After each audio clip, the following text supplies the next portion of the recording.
Welcome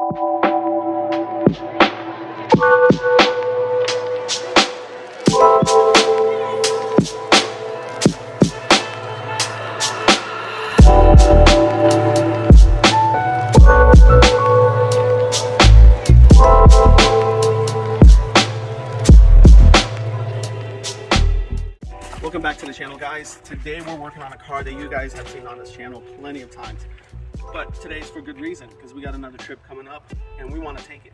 We got a lot of fun roads going down there and we'd like to enjoy it as much as possible. So to go along with that, we got new suspension parts that we got to put in. We got a couple of maintenance stuff that we got to do on the engine. So stick around and enjoy it, and hopefully it's a lot of fun for you guys. To fix up the car, we got all brand new shocks all the way around and H&R springs to get a little bit of a lower stance, and also just renew these springs. They're at about 130,000 miles and I'm sure that they're not in the best condition. They're original.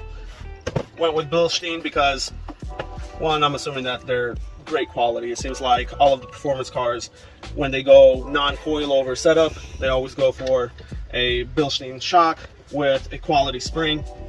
On top of that, we got brand new control arms with brand new ball joints inside of them, a turbo inlet pipe that we're going to throw on there, front tow arms with brand new ball joints on the end of each one, and then on top of that, we got adjustable rear tow arms so we can handle the alignment after we get it lowered a little bit. And then on top of that, just a box of miscellaneous parts that we still have to install since we repainted the car. Just a couple of plastic pieces, and also on the engine we got a coolant pipe that we have to swap out because it's leaking coolant and eventually overheats. I was going to do front and back at the same time and just jack it up all the way, but it's hard on gravel, it's hard on uneven ground, so I'm just going to knock out the rears because they should be a lot easier. The shocks absorb the shocks unbolt independent of the springs, and tow arms are the same way. They're a lot easier to just unbolt. So we're just going to knock out the rears and then we'll switch over to the fronts.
see that we need to move it.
We started out too late.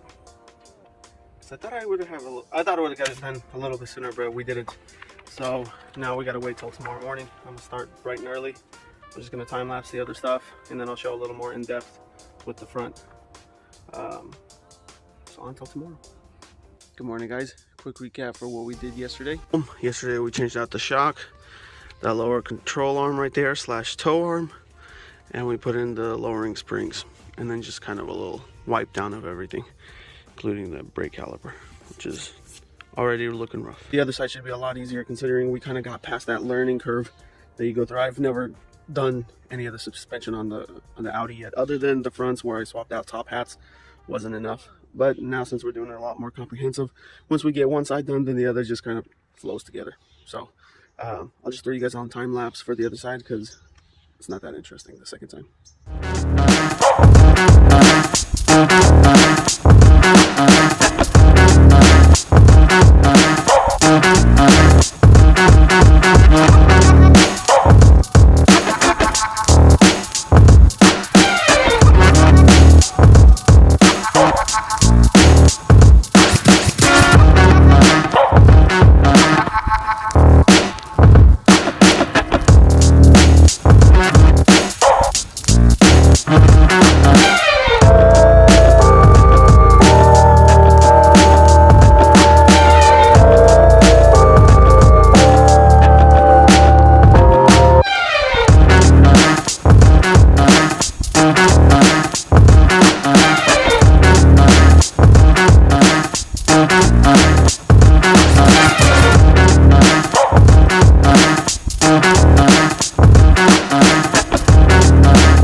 There it is on the ground.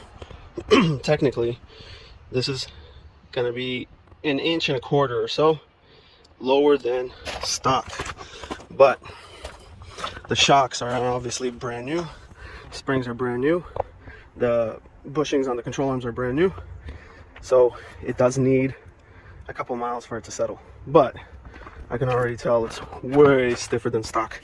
I barely can push it down. That's gonna be an interesting drive. I mean, it does look lower so far, I mean, compared to the front. That really fills in that wheel well really nice. That looks awesome. All right,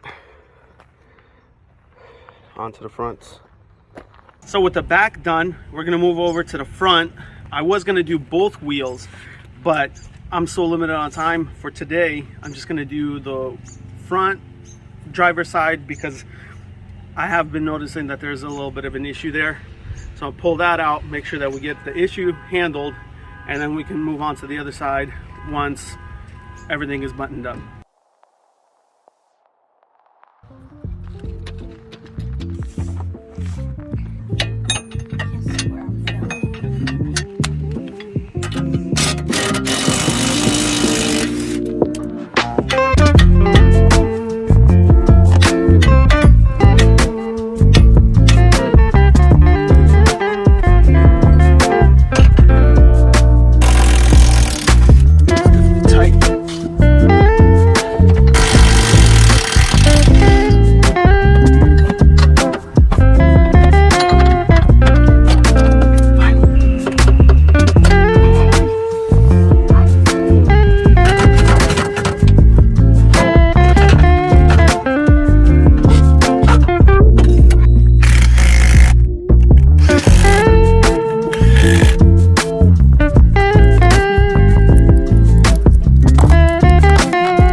front lower control arm, the bushings on it were so blown out that the bolts weren't seated properly afterwards, just from driving around. So I had to get in there, kind of manhandle it out. And then the only bolt that on replacement that gave me some problems was trying to get that front sideways bolt in. Once I got it in, just followed through with a punch. It got it straightened out. I was able to slip it on. I threw on the hub assembly itself on top of the ball joint. That was kind of a pain just because I already had the shock absorber installed. I figured process was the quickest way to do it. Now we're going to move on to the other side. Hopefully it's a little bit easier since we've already done it, and I'll put you guys on time lapse so you don't have to suffer with me through it a second time.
As you guys can see, I swapped out the turbo inlet pipe and the filter on.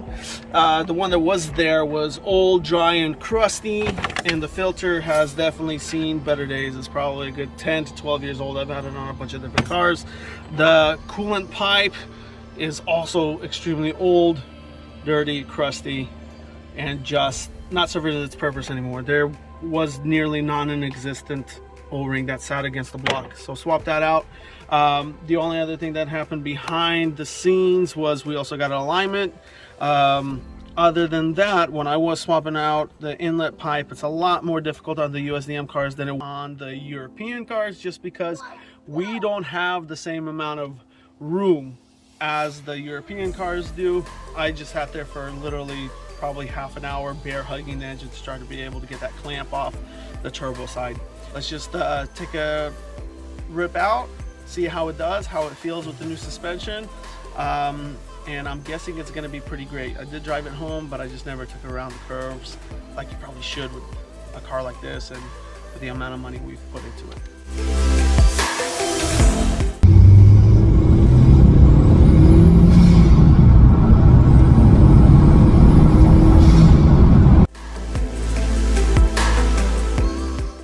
First impressions, it rides really, really smooth. Considering it's a smaller car, you would think with the stiffer shocks and the stiffer springs that it would ride a lot rougher. It doesn't. I've been in a lot of stock cars that ride a lot rougher than this. This almost feels, you know, I would say 80% of what a luxury car feels like, but yet handles every corner just flat. It's really surprising. I think the Bilstien shocks do an amazing job at just kind of taking in every single bump as it comes, yet able to maintain its composure on the harsher corners.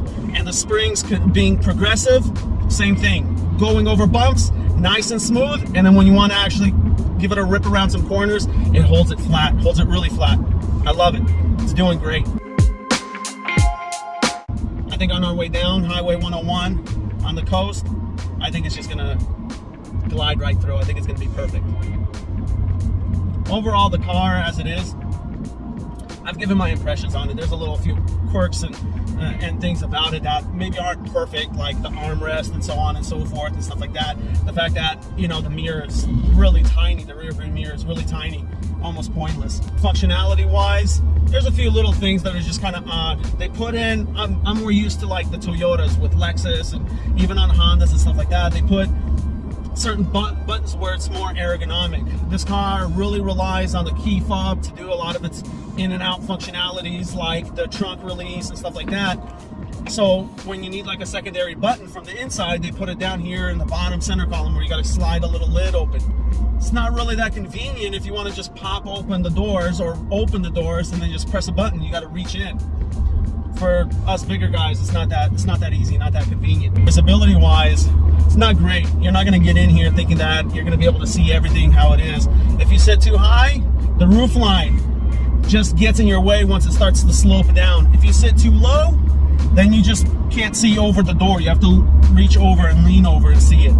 So there's a few little quirks of the car. Styling wise, it still looks like a modern car. Inside, outside, still looks like a modern car. Being with its age, some stuff is starting to kind of, you know, show its age.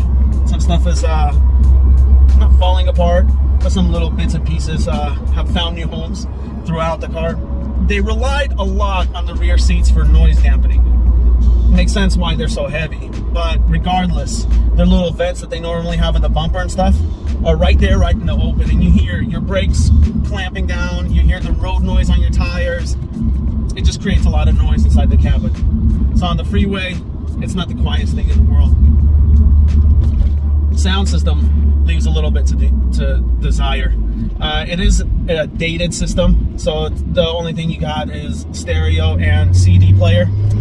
It doesn't have any auxiliary connections to it, and at the same time, if you wanted to change it out, it's kind of a bit of a pain. It's got no subwoofer. They're kind of thinking that the stock speakers are good enough on their own. I would have to disagree. It could use just a little bit more bass, but that's just me. The car drives fantastic. It just does. There's a little stuff that's also showing its age on the engine side, the boost controller and the recirculation valve. I'd probably like to get a new one just because this one is a little delayed and sometimes it cuts off boost pretty badly. They're all cheap, affordable, just barely have the time to get to them. But when I will, I bet you it'll be nice. Next is just to give it a quick wash, quick detail, and we're headed to Coast. And you'll join us on that. So until then, any comments, questions, or concerns, anything go for the good of the order, go ahead and leave it down below, and we'll catch you guys on the next video.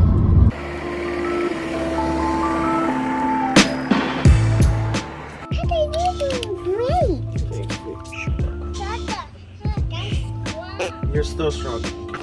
Whoa. That's a skin wall. Wow, that's shiny. That's shiny, Tata.